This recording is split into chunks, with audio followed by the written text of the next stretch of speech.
Yeah, I'm there.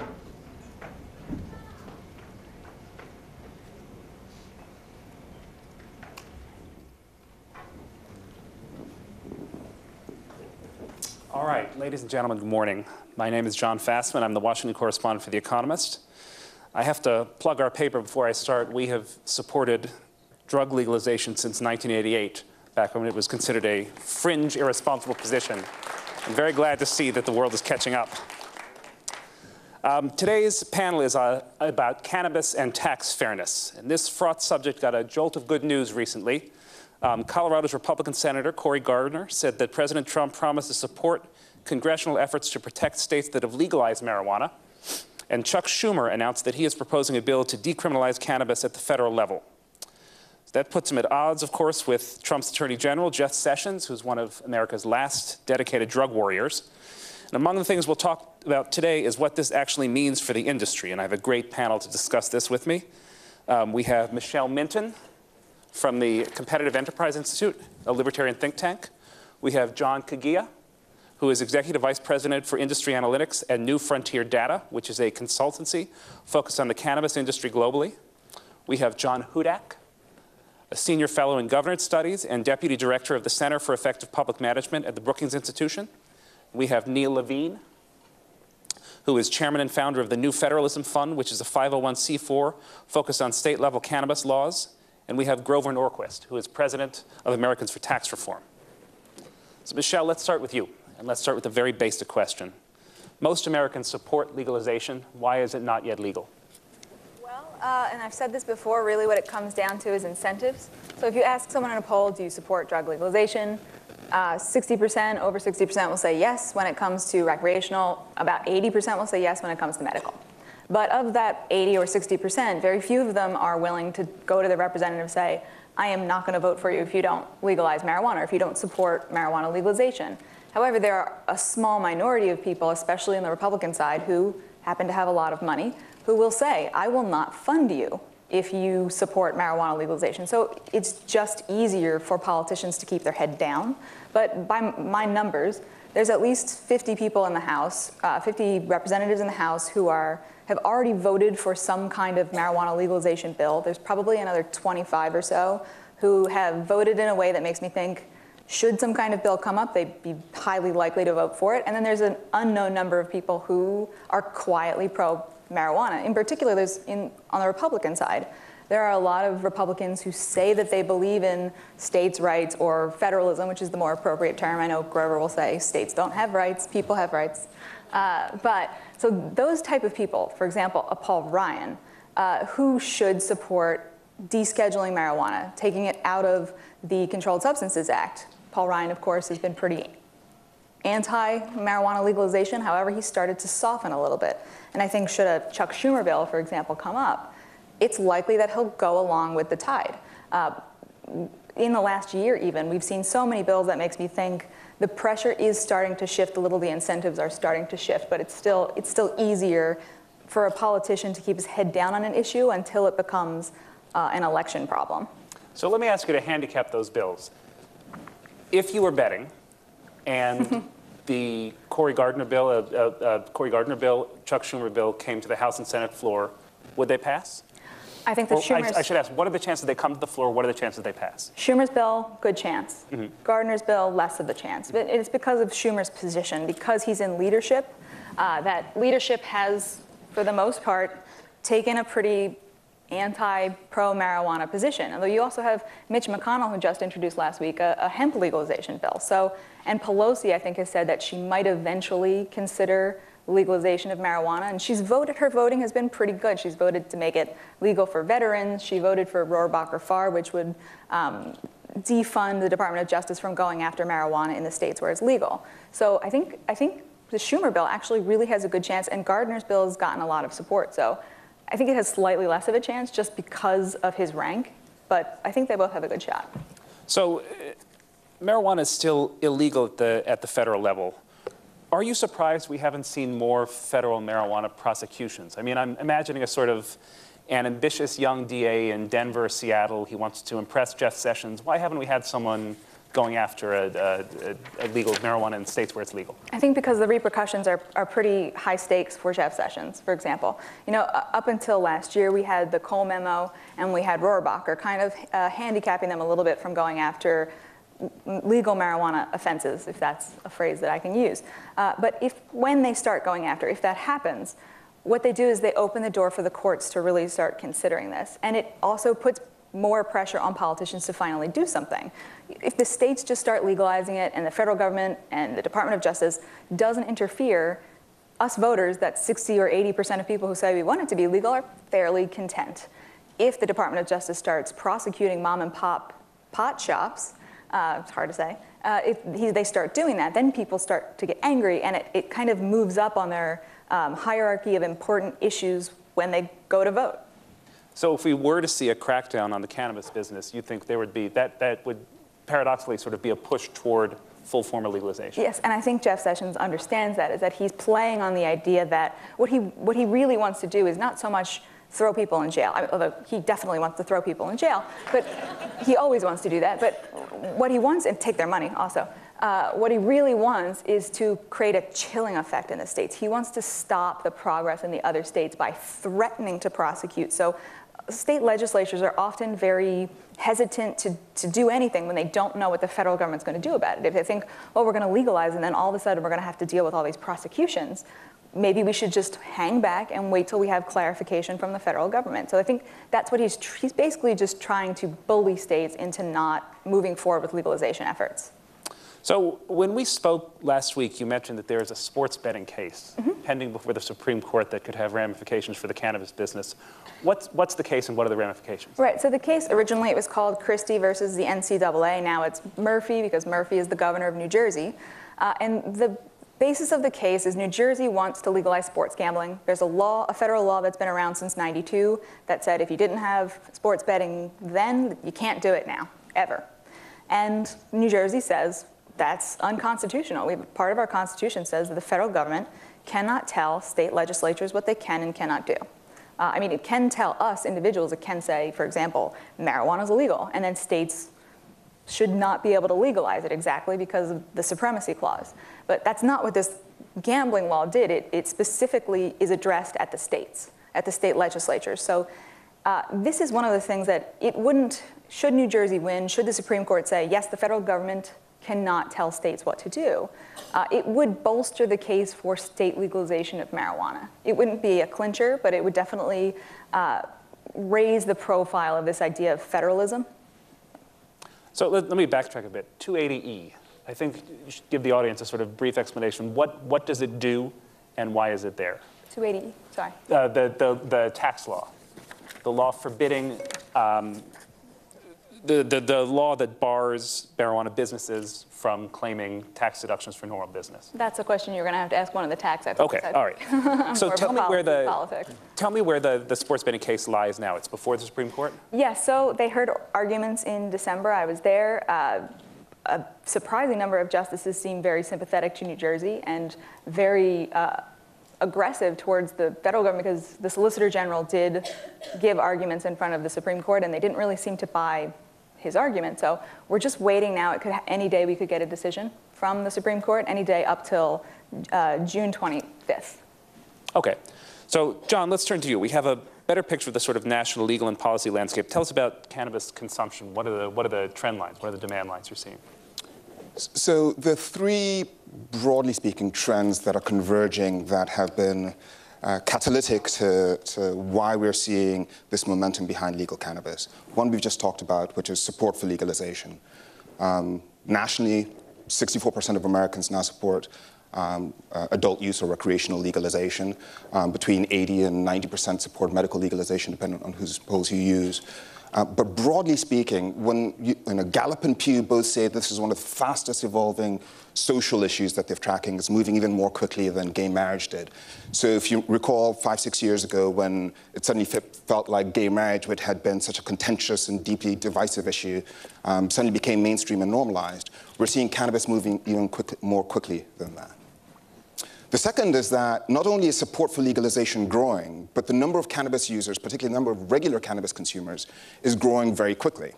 So Currently, at least based on the government's most recent national survey on drug use, 22.4 million Americans, 1 in 10 Americans consume cannabis regularly. And that's up by 7.5 million Americans since 2009. Those are extraordinary numbers. Basically, 1 in 10 people in this room, well, this is Washington, it's actually double that, are regular cannabis consumers. It's your neighbors, it's your coworkers, it's your friends. And once you've had that connectivity to somebody who's either medical or recreational cannabis consumer, it's much more difficult to demonize them, and it kind of normalizes it within our communities. And then third is, in the legal markets, cannabis businesses are selling an extraordinarily large volume of cannabis. Last year, we estimate that national sales topped $8 billion. In 2018, we were forecasting that sales will reach $12 billion. By 2020, that goes up to $17 billion. By 2025, just in the states where it's currently legal, we're looking at a $25 billion market. And that doesn't include any new states being sold. That is just sales to medical patients and recreational consumers. It's a huge market, and it's a huge market that is not creating new cannabis consumers. It's just taking consumers out of the illicit market and moving them into the legal market. Interestingly, I just looked at this statistic last night. Since 2011, interceptions of cannabis at our borders have fallen from 2.5 million pounds to 800,000 pounds. As the legal markets have stood up domestically, Americans have stopped or have dramatically turned away from cannabis being imported. And so you're seeing this recognition that when cannabis is legal, most consumers, as long as the pricing is right, would prefer to get it from legal channels because you get better quality, you get more options, you get a great selection and portfolio of products, and it feels like a regular commercial activity. It feels like purchasing anything else like you would in the consumer economy. And to your point about what would happen if enforcement were if the feds were to aggressively enforce it, we actually suspect that if in the communities where people have access to legal cannabis, getting that taken away will elicit a much stronger reaction than not giving them access in the first place. Because once you've had a chance to not feel like a criminal when you're a cannabis consumer, and you have to, a very large proportion of Americans are consuming cannabis illegally. Once you accept the fact that by legalizing it, you take away that criminal element to it, most people are not going to want to go back to that black market, which is why the pushback, if there's an aggressive federal action, is going to be so strong. So you mentioned that the number of cannabis consumers are growing, and it's your neighbors, your coworkers. Demographically, is it growing among whom is it growing fastest? Growing among sort of older suburban Americans? Great question. So a couple of ways to think about it.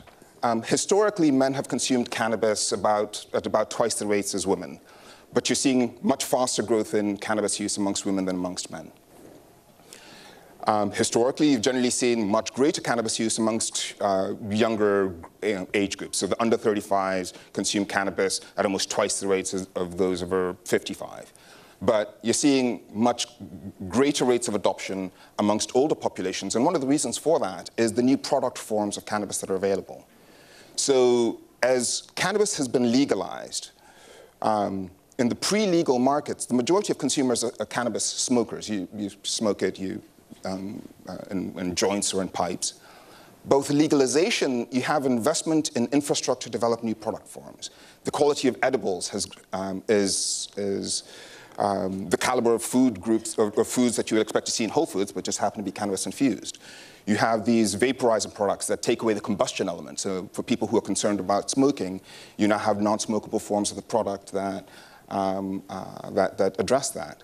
And so with increased R&D going to new product forms, the decriminalization within legal markets, you have communities, particularly older populations, who have historically been very reserved about cannabis use, now saying, all right, well, if I don't have to smoke it, I can take it in a pill, I can apply it as a lotion to treat my arthritis, being much more willing to entertain it, particularly as healthcare costs are skyrocketing and people are looking for alternatives.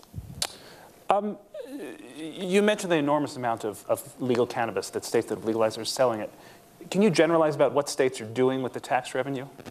Absolutely. So you have states like Colorado, which Colorado spends the first 40 million of its tax revenue, just over 40 million, towards school construction.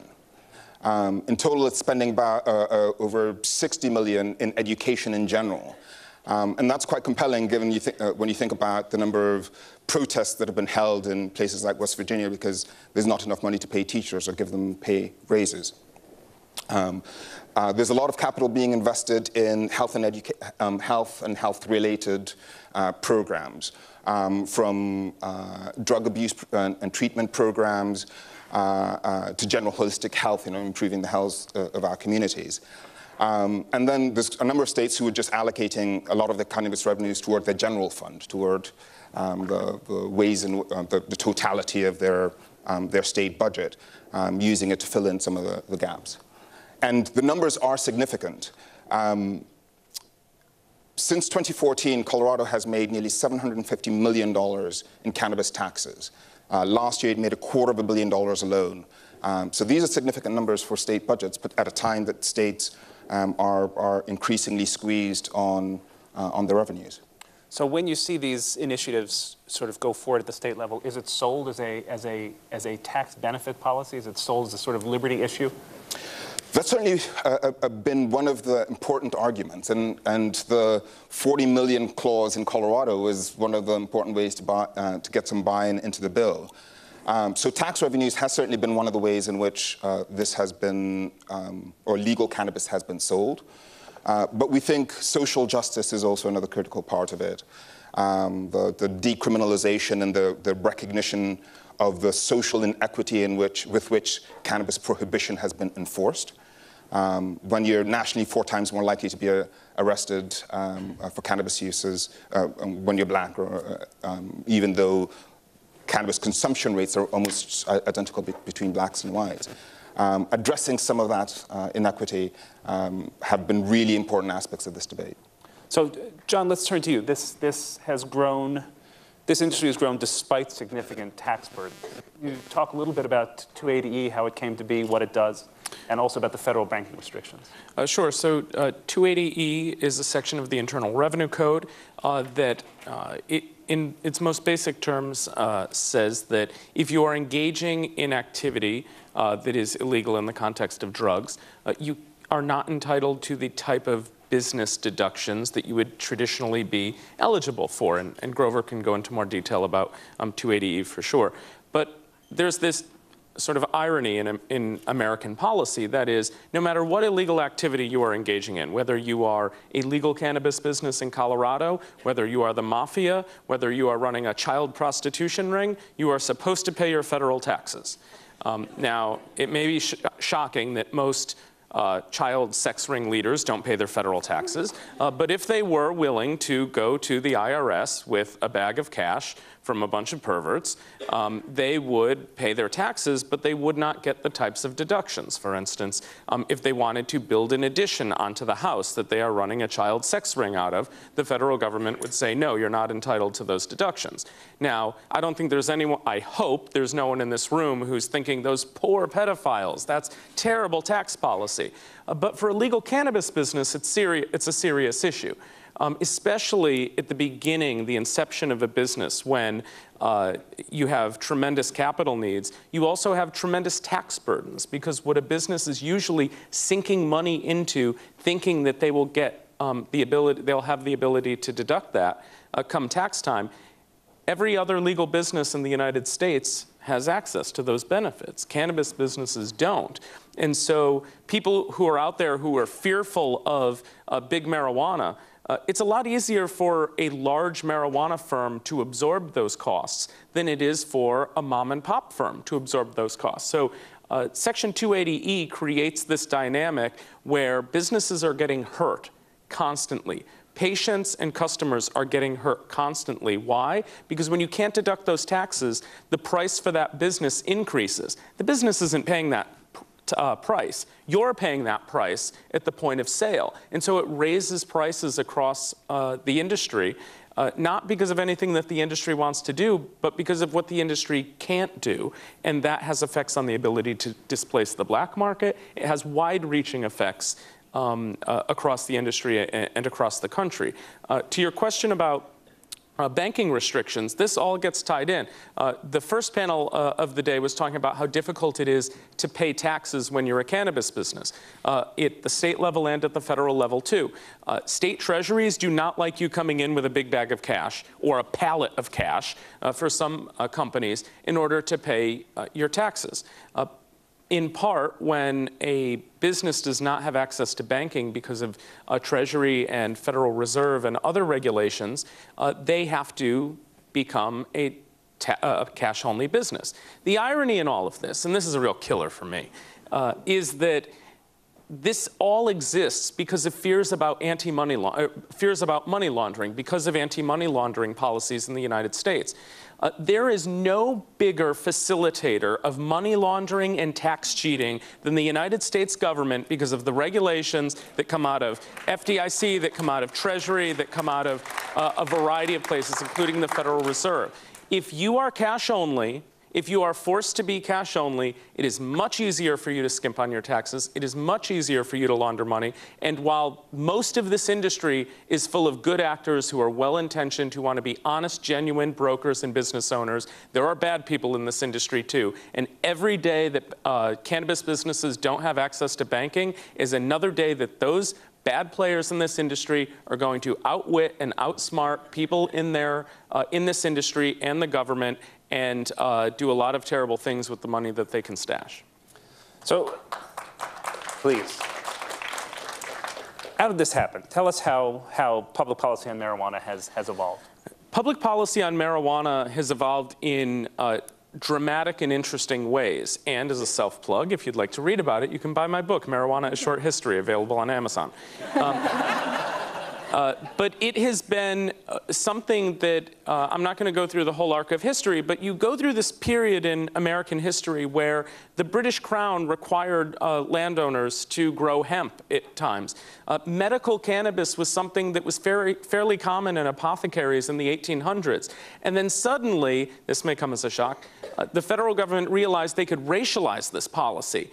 First, to disenfranchise and turn white Americans against Mexican immigrants coming across the border. Boy, how times have changed, huh? And then suddenly marijuana, which sounded very exotic and very dangerous, was turned toward another community. Then it was a drug that the jazz movement used. And it wasn't by accident that the jazz movement tended to exist in New Orleans and Chicago and Harlem. And so this now became something the government could use to turn Americans against, white Americans against black Americans. And then it was beatniks in the 50s, and it was hippies in the 60s. And when Richard Nixon became president, it was Jews who were the big users of marijuana. He's on tape saying that.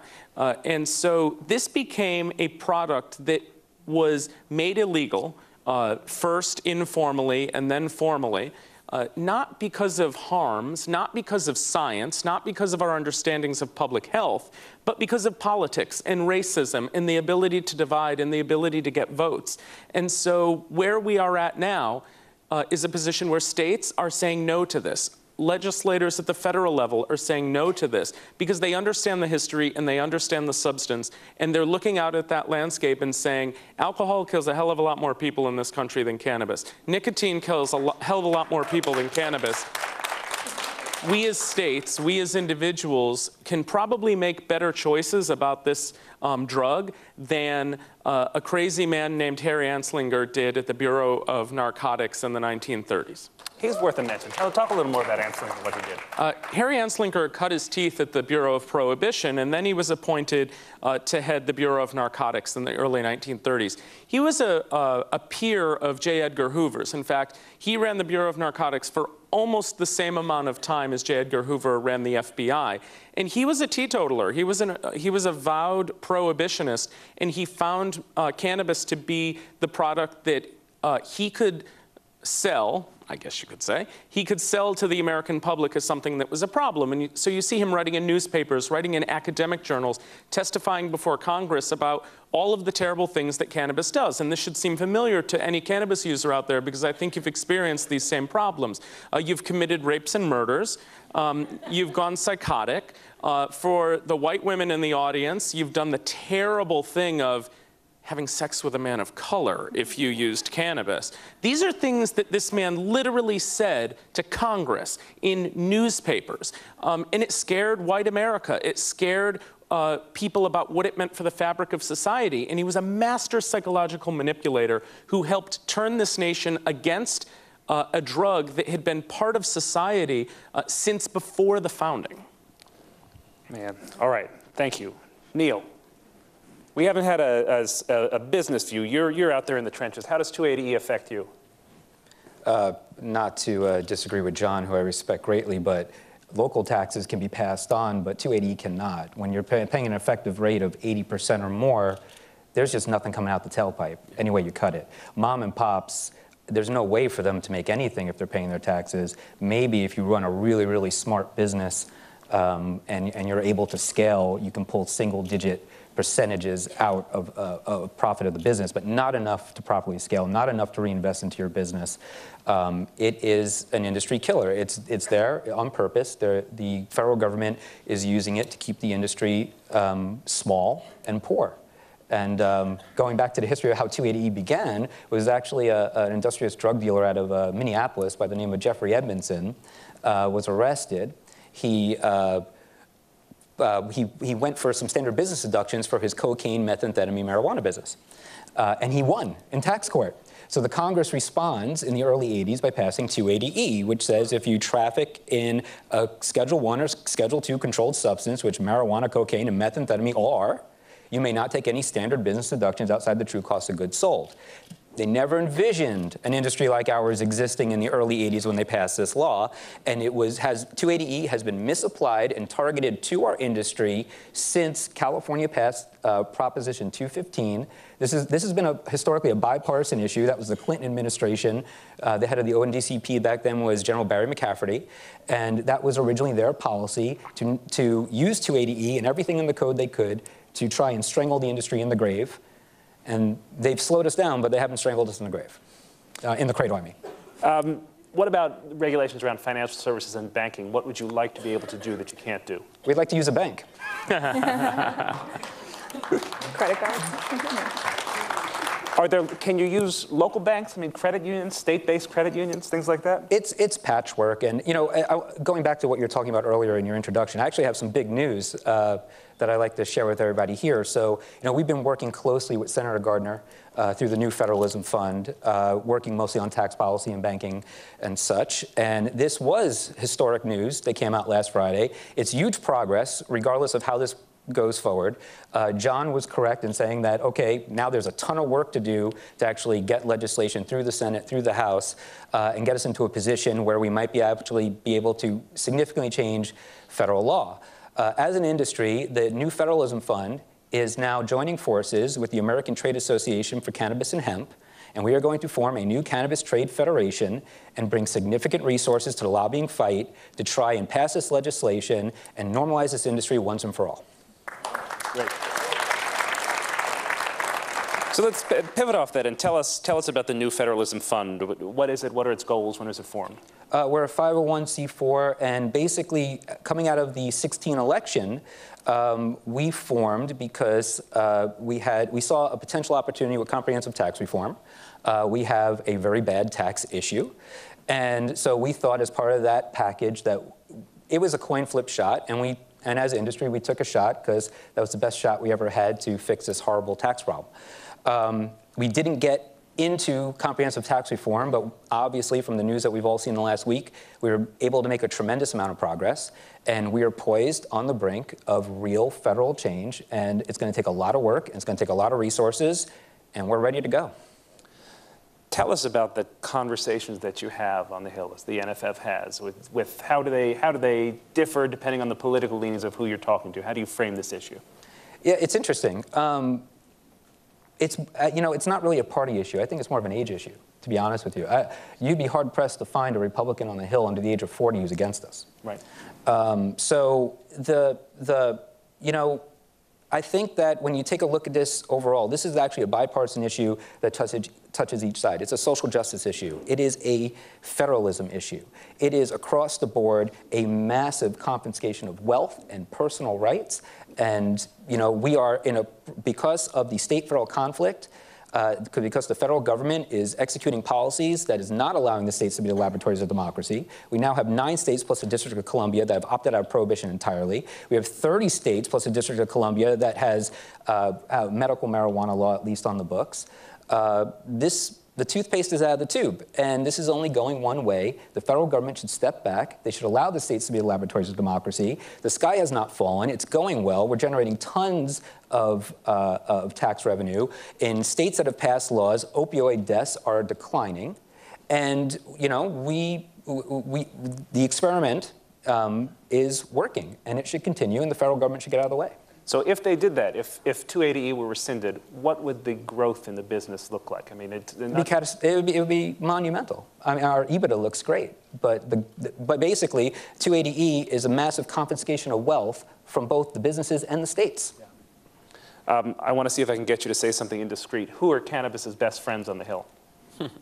Well, people know a lot of. We've had a lot of people in the press just recently. Other than people from. I don't want to leave anybody out, so. Other than people from states who have legalized it, who are the best friends? Where are the most productive conversations? What issues are the most productive conversations? We've had tons of productive conversations across. I'm not going to out anybody who hasn't outed themselves. So it's a nice try, but I'm not going to do it. Thank you. I want to ask you the same thing that I asked Michelle. If the Gardner bill, or the Schumer bill came to the floor, you expect to see it passed? We're going to work really hard to see it passed. Yeah. Okay. Thank you. Grover, is this a federalism issue or a prohibition issue? It's both, and I think it's important that people look at it because they're different audiences. There are people who oppose prohibition. They're already on your side. And there are others who haven't thought of it as a federalism issue, but it has been approached that way, meaning instead of sitting around and waiting until you had 218 House members and 60 senators, which is a long wait, and I think we wouldn't have gotten close to majorities in the House and the Senate if there hadn't been successes in the states. There's a fear of the unknown. Mm-hmm. One of the things that helps, I've worked on criminal justice reform issues, and the fact that Texas did it first and decided we're not putting as many people in prison for as long on all crimes.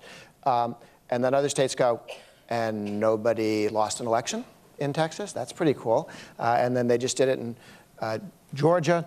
And the one place it came up in a primary was one guy who was very conservative who had voted for criminal justice reform. He was attacked by someone who was more conservative because he was taking too much credit. Not because he voted wrong, but you weren't really that important in this as a. So when people see that an issue is safe politically, and also safe, I mean, if there were people were piling up cars in Denver, people would go, whoa, wait, let's see what that is. But that's not happening. And so as a number of states do this, I think it becomes much easier, one, for other states to do it, but also for the federal government to say, we recognize that the concerns people had are not what we thought they might be. And your secret friends become not secret friends because I was always on your side on the subject. Yes. The challenge is, and this is where you get to 280E, which is the law that says if you're selling marijuana in a state where it's legal, the federal government, for federal taxes, says you can't take any ordinary business deductions, paying your staff, rent, buying marijuana. None of those things. So that the recent tax cut has helped the industry because it used to be a 35% excise tax, not a 35% tax on your profits, but a 35% tax of every dollar of sales, 35% excise tax, which is pretty rough. Yes. And then you have to add to that, you have to hire people and pay rent and things like this. Now it's only a 21% excise tax. And for pass-throughs, it's 37 down 20%. So it's a little less painful. But in point of fact, if you care about federalism, if you care about the idea that we have 50 states and they should compete with each other to provide the best government at the lowest cost, and then people, one, change their governments if they're not doing very good, or they change their governments by moving, if they really had it with them. And millions of people move every year, and you can see where people move into and out of. So federalism allows states to decide what works, what doesn't.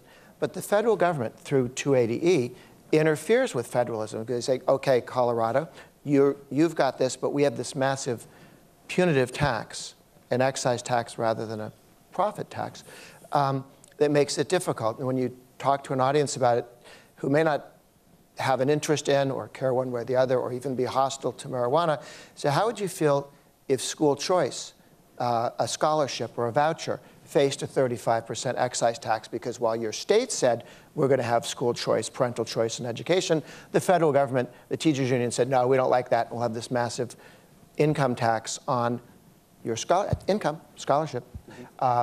You would, in fact, cripple, damage the ability to have 50 states try things. I mean, you want 50 states to do different things, and some of them work and some of them don't. Nobody's life is a complete failure. Some states serve as bad examples. And on any given issue, you go, look at that, don't do that. Or over here, this is really working. So have any states done marijuana wrong so far? Well, there are a number of ways. There are lots of ways to do anything wrong.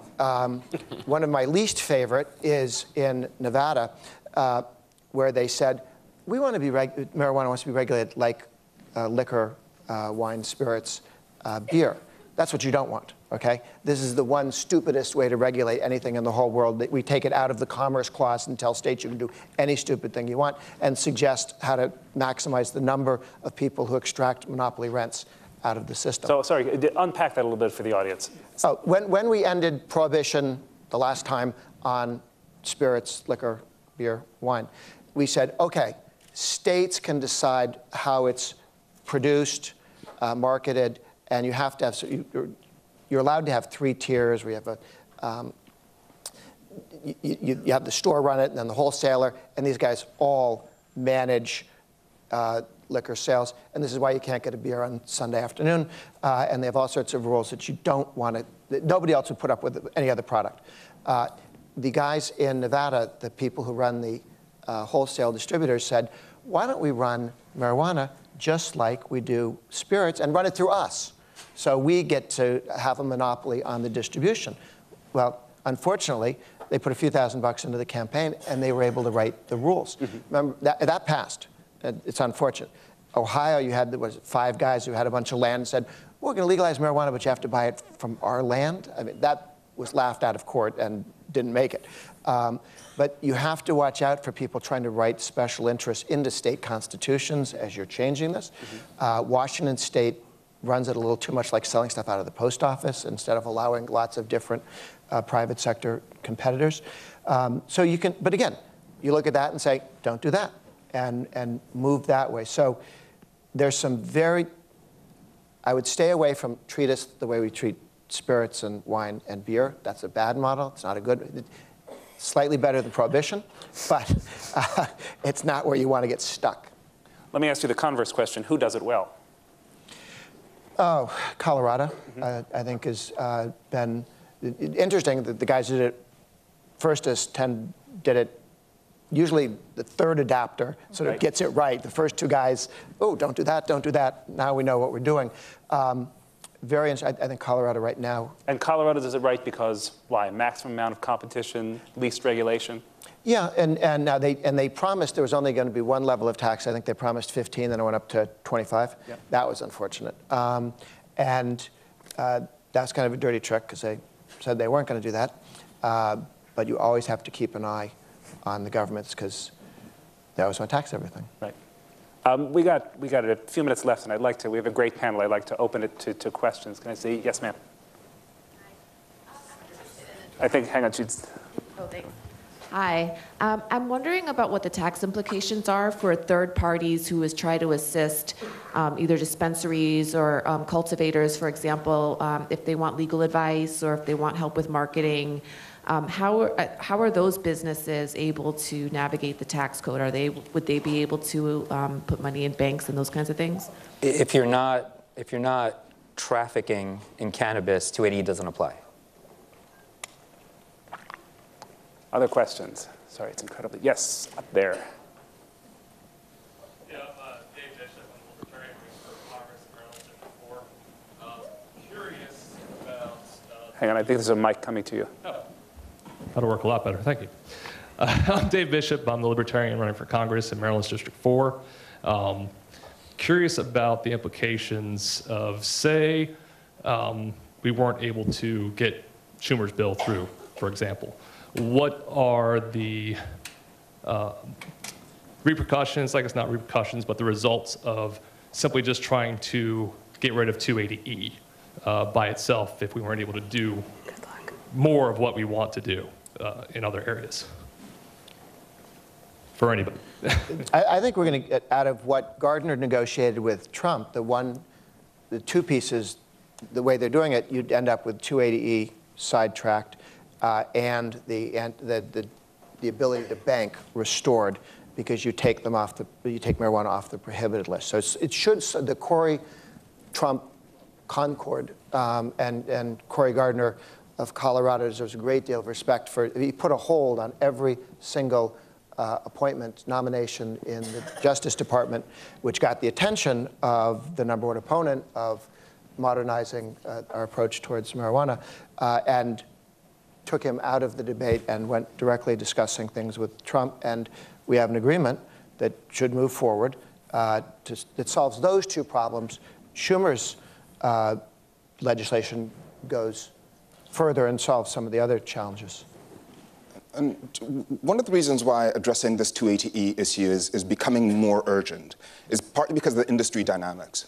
So if you look at Colorado as an example, and Colorado is a well-regulated market, the average wholesale price used by the state to set statewide taxation on cultivators, the average price per pound has fallen from about $2,000 a pound to $1,000 a pound in 3 years.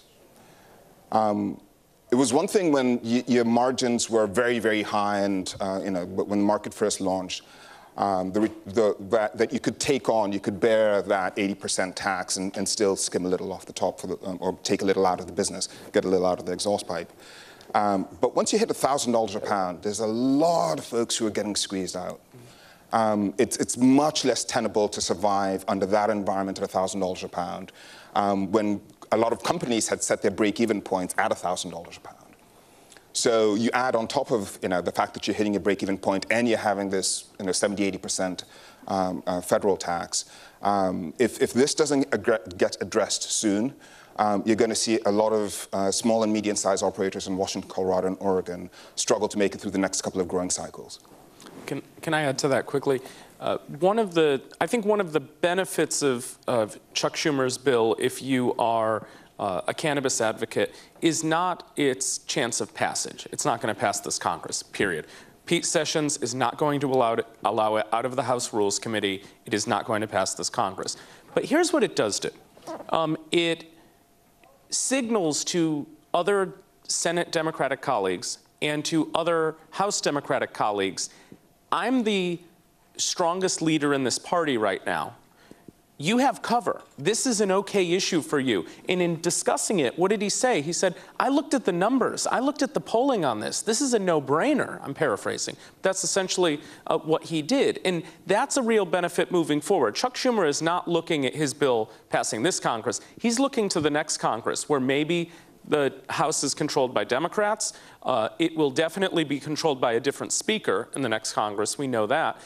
Perhaps there's a new Rules Committee chair, et cetera, and that can move the needle a bit. And that is part of this game. I think in terms of 280E, that is, in my conversations with legislators and their staff, and Brookings doesn't lobby, these are just conversations, that's an issue they get. Go talk to an old white man about, look up the medical research, or let me discuss with you how marijuana actually works. They don't know anything about this, but they do know about business, and they do know about taxes, and they understand the interaction of the two. So in my conversations, they get this more than a lot of the other issues in this space.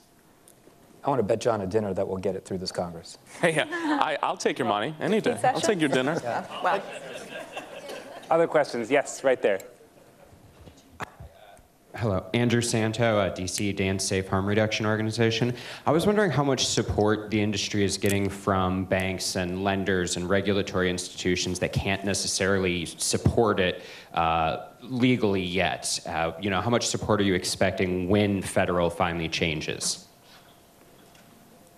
I think you'll see a lot with chambers of commerce, for example, because they recognize these as what they are. They're small businesses. So once it's, and a lot of, you know, even you have lawyers who can't, in certain states, work with cannabis businesses because their professional organizations disallow them from providing advice to clients engaging in illicit activities. Once the federal law goes away, I think you'll start to see in certain areas, especially those professional organizations, a very quick turn towards supporting the organization. In the rest of the country, that will come a little bit slower as that, you know, I think John mentioned earlier, as they see that potheads are not Cheech and Chong, they are, you know, Nancy down the street or that coworker I work with who shows up at 9 a.m. every day and then leaves at 5. I think we have time for one more. Yes, right there.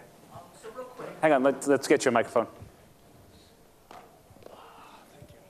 Hi, how are you? With the states that have already federally, or excuse me, recreationally passed cannabis and medically, how do we prevent monopolies from happening across the United States from those states that have already had that happen? By not letting the government get in the way of entry. The only monopolies we have in this country are the ones that the government created for us. AT&T had to compete with a lot of other phone companies until they got a law passed that telephones were a natural monopoly. So natural that they didn't have one until they got the law. But then they were, see, it's a natural monopoly. Nobody's competing with us. Now there's a law against it. Post office does fairly well against all competitors on first-class mail, because there aren't any, because you go to jail, you try and do that. Not so well on parcels. Just get the government out of, you know, you can't do this. I mean, the more they allow limits like occupational licensing, you know, the hair braiders don't, you know, you don't want the government telling people they can't go into a business or limiting it or putting these high barriers, the taxes being very high barriers to entry. Take those taxes down and get the regulatory barrier to entry down. And then you just don't end up with that problem because there's so much entry and exit from companies that come in, companies that come in and start and stop. Whenever you try and fix things by having so many rules, the guys who are already in decide to use those rules as a wall to keep other competitors out, and then you end up with monopolies or quasi-monopolies. Do you want to say something? Yeah, and I think Grover really hit on it with the alcohol industry, and I'd been hearing from the distributors in the alcohol industry, I'd been hearing it for about 7 to 10 years. They were saying, we need to get the 3-tiered system with marijuana because the beer business has been kind of declining in the large beer business anyway. Craft beer is really raising. And up until the last 10 years or so, you saw huge monopolies in beer.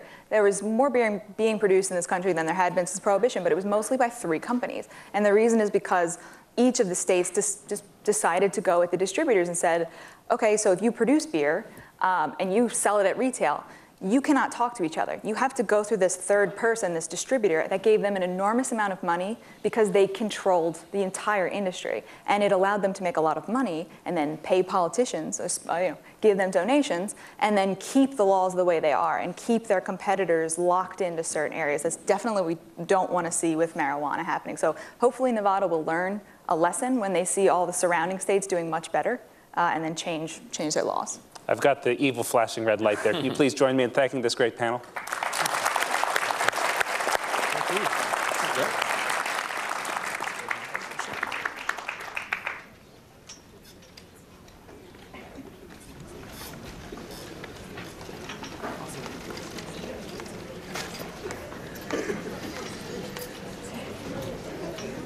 you.